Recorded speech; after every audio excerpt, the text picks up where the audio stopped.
Hey, my friend. Good to see you. We're about to watch this nice Adyashanti video together, and I'm a big fan of Adyashanti. Like actually all the videos I've reacted on or commented on, those are all videos I really like, and I think with commenting on them, I think they might, for some of you, get a little bit clearer or a little bit more fun. So here we go, Adyashanti. Hi. Hi. So I found myself really tired of words and even just wanted to leave almost. No, good, I've done my job. Just really. Okay, so I want to already comment on this one because there comes a phase after awakening where I think this is one of the phases of spiritual awakening where you want to get more knowledge, right? You want to read all the books, you want to watch all the YouTube videos, etc., etc. And that's great because it's nice for the mind to have some sort of, you could say, some sort of crutches to understand this process or to actually go along with this process. But of course, all that knowledge is not necessary. At some point, we realize that all we can do is accept the moment and look inward. Don't avoid our feelings, don't believe our thoughts, and just move forward, right? Keep looking inwards. And there's nothing that a teacher can do outside of that.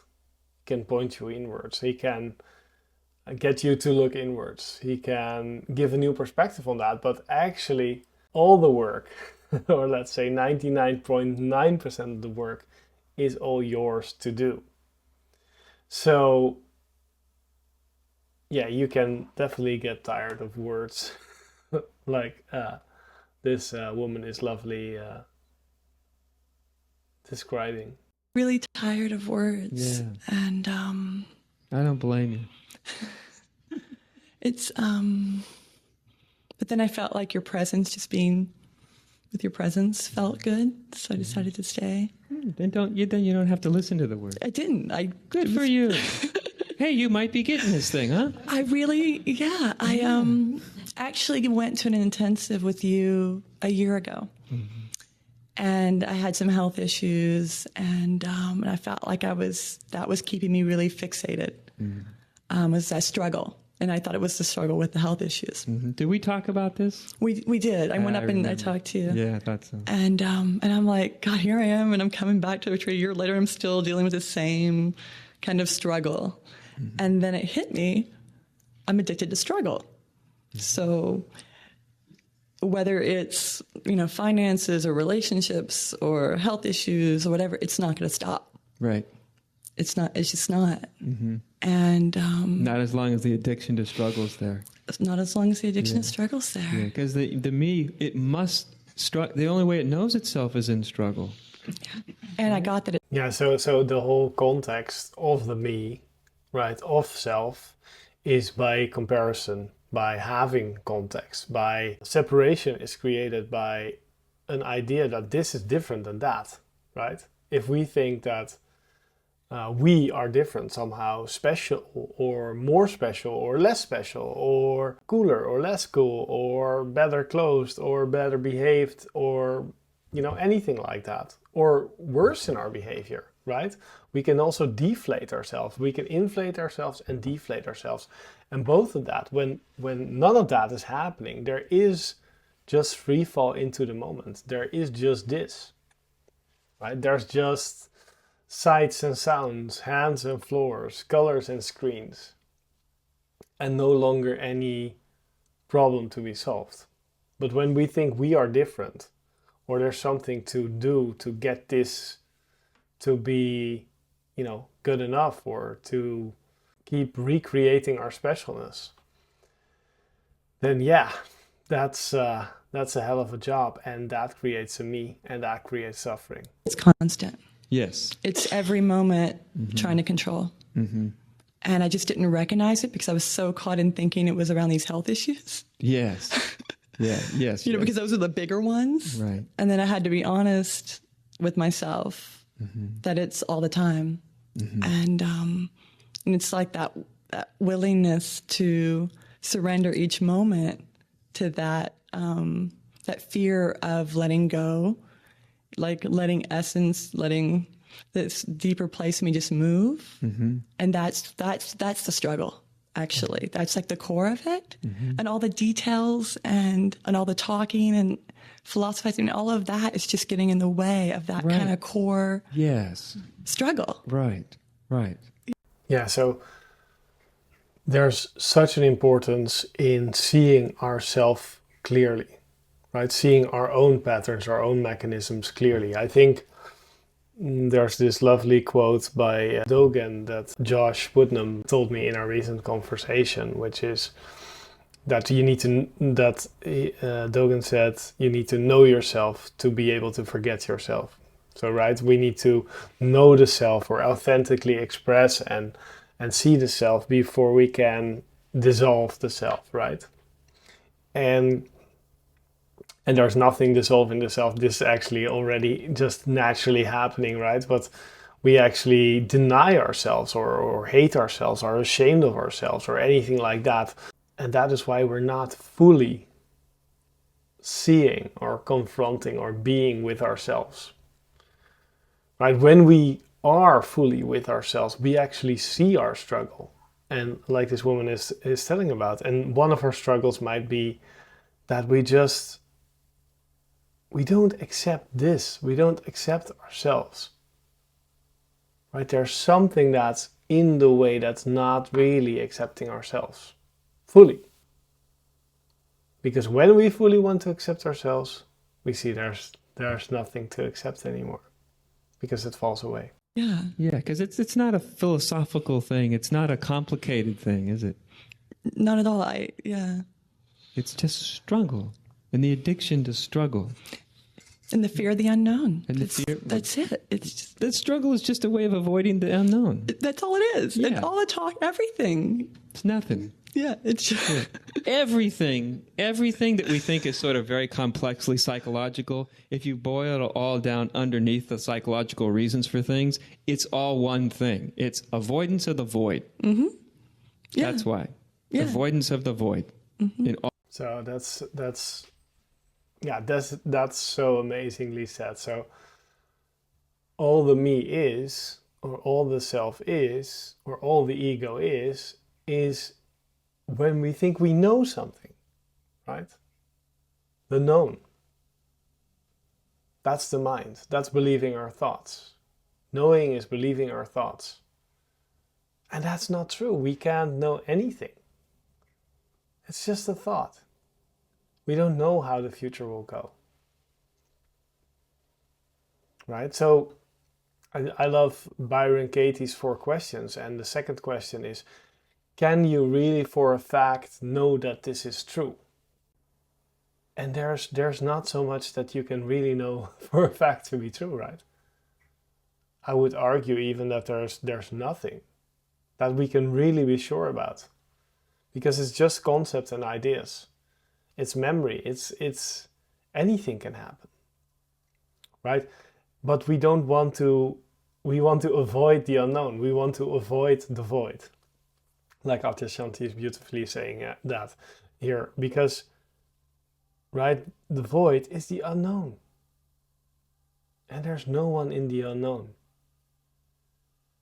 Only knowing outside of sensations, outside of this, only conclusions, you can also say, create any sense of solidity, any sense of me, any sense of self. So, when you don't avoid the void, there's nobody left. Identity and the world, me and the world, so that separation, that creates identity, but that also is a way to know the world. Because when we create all these concepts, then we need something to build it on, and we need a sort of when we're playing Lego, you need sort of the base plate for things to click onto, right? identity, but also the world, are these base plates to click other beliefs on. So for example, if there's no I, then what does I need to be productive, or I need to work, or I need to have money? They're all based on that there's somebody that needs that, or that needs to do that. And if that somebody is not there, then there's no belief. All of its infinite forms. Mm-hmm. Yeah. And treading water. Getting caught into the personal, there's all these personal little things that's... Right. The personal is just another way of treading water on the void. Yeah. So struggle, right, creates this atmosphere of the known. I've known this for years. I've had this struggle for years. Everything that we think is sort of very complexly psychological, if you boil it all down underneath the psychological reasons for things, it's all one thing. It's avoidance of the void. Mm-hmm. Yeah. That's why. Yeah. Avoidance of the void. Wow. The void. Mm-hmm. In all of its infinite forms. Mm-hmm. Yeah. And treading water. Getting caught into the personal, there's all these personal little things that's... Right. The personal is just another way of treading water on the void. Yeah. Yeah. So.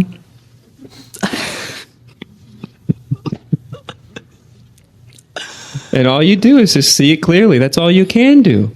Mm-hmm. Because you can't make yourself not want to struggle. Yeah. Another thing I want to add here is just look at all the things that you think you know. And just ask the question, can I really know this? Right? Am I totally sure? I think that this belief is really true. For example, I need to make money. Do I really need to make money? Or is it also a possibility for me to be poor? Like all beliefs, all known, is creating a thing in you which is creating a suffering, which is I have no choice. But you always have a choice because there's always more options. But we just create this sort of fixed mindset for ourselves. This is how it is. And by that we take away all the magic and we bring in all the suffering. It's just all of a sudden one day you wake up and you just feel like, you know what? I'm done. You can't say why you woke up. Just one day you wake up and it's like struggle, drama. Mm-hmm. It's just no longer interesting. You're not even struggling to get rid of it. It's just no longer interesting. And you don't know how you did it, except that you probably saw it clearly enough to finally realize there's nothing in it for you. It's just exhausting. You know, it's exhausting, actually. Right. It's just... it's almost, I don't know, it's just being so tired of it, of the struggle, mm-hmm. that you almost just kind of have to start letting go. Because once I got that, no matter, that it's just going to keep being a cycle. Right. Even if you got supremely healthy, there'd be something else to struggle about. Yeah. Yeah, then you'd have to struggle about, maintaining your membership at Nautilus or something, Yeah, so what he's saying here is that whether it's healthy or unhealthy, wherever we focus on, it creates this mind identification, this mind focus, which is the root of all struggle. Right? When we let go of needing to be healthy, unhealthy, life is an opportunity. There's no struggle anymore. We just accept what is, right? Yeah. And once I got that, it was really terrifying. Yeah. That, oh my God, it's like this endless struggle and it's just never going to stop. And that was very scary to acknowledge. Wonderful, man. Maybe you get scared straight. Really. That's why the Buddha called it the wheel of samsara. But what you're seeing the wheel of samsara. You're seeing it for yourself. It's not a Buddhist thing. It's your experience. It's just cyclic. And as long as you're on it, as long as it's intriguing, as long as you think there's hope at the end of the tunnel, you'll stay on it. And it's a cycle. There's no end. Yeah, so if you want something, right, then the mind says, okay, then I have a cookie for you, right? If you want something, you need to do this. So then it's like this, it creates the, let's say, there's nothing, another teacher of mine says there's nothing wrong with desire. It's the insistence of desire that's the problem. So let's say we have this insistence on a certain desire, being healthy, being X, Y, and Z, having a car like this or whatever.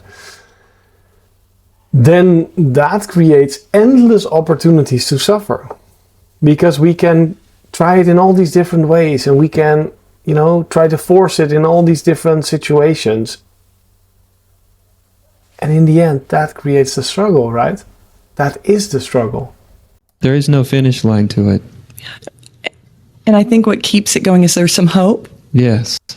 that it's going to end. Yes. Once I get it, once I figure it out, it's going to end. Right. And it doesn't. It doesn't. It doesn't. No, it goes on indefinitely.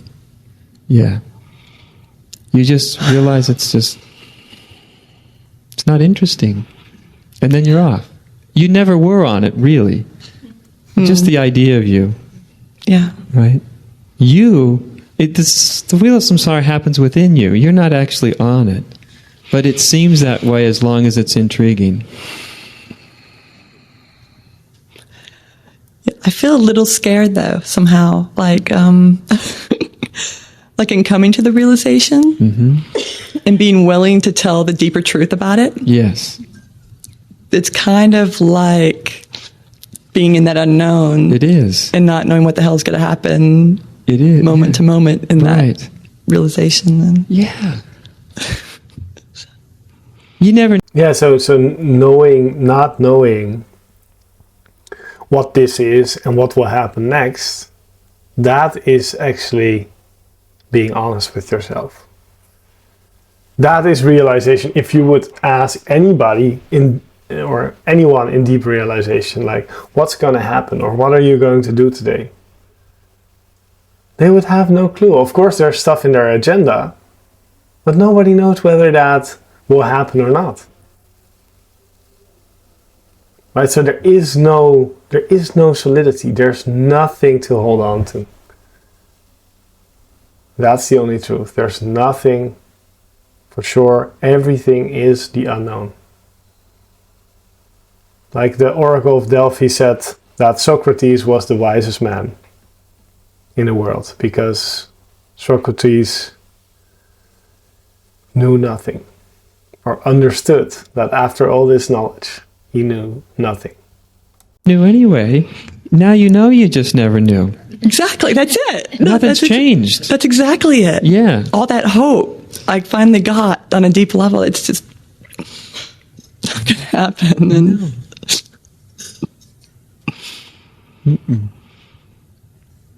The wheel of samsara only has samsara to offer.